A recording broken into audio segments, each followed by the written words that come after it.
जसं वेळ मिळेल तसे एक कामं आवरून घ्यावेत म्हणून मी आज करंजीचं सारण बनवून ठेवलेलं आहे. त्यासाठी गॅसवरती कढई ठेवून त्यामध्ये 1 चमचा तूप घालायचं. तूप छान वितळून घेऊन त्यामध्ये सुकेमेवे घालायचे. सुरुवातीला काजू, बदाम, नट्स घाला आणि ते तुपामध्ये छान परतून घ्या. ते थोडंसं परतल्याच्यानंतर त्यामध्ये मनुके घालायचे. मनुके सर्व ड्रायफ्रूटसोबत न घालता थोडेसे ड्रायफ्रूट्स भाजून घेऊन त्यानंतर मनुके घाला. म्हणजे मनुके लवकर भाजले जातात. पुन्हा बुडाशी लागू नये किंवा करपू नये म्हणून.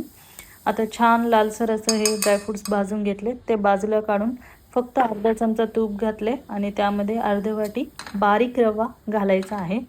तेही छान असं तुपामध्ये परतून घेऊयात.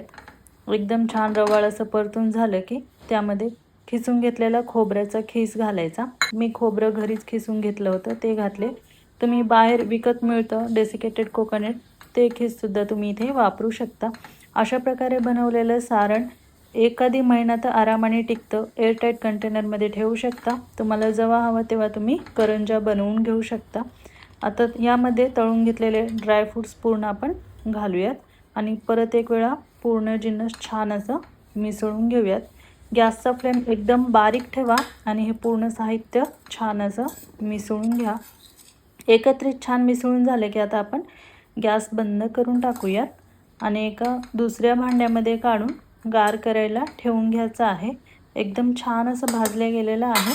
आता आपण हे बाजूला काढून घेऊयात. छान असं थंड झाले पूर्ण जिन्नस की यामध्ये साखर घालायची आहे. तर साखर दळताना त्यामध्येच विलायची घाला आणि छान अशी साखर मिक्सरवरती दळून घ्या. त्याच्यामुळे विलायची छान अशी मिक्स झालेली राहते. दळून घेतलेली साखर तुमच्या आवडीनुसार कमी किंवा जास्त तुम्ही ते घेऊ शकता. तेही एकत्रित छान मिक्स करून घ्या. साखर मिसळताना केव्हाही पूर्ण जिन्नस थंड झाल्याच्या नंतरच साखर मिसळून घ्या. हवं तेव्हा तुम्ही इथे करंज्या बनवू शकता. करंजीचे सारण तयार आहे.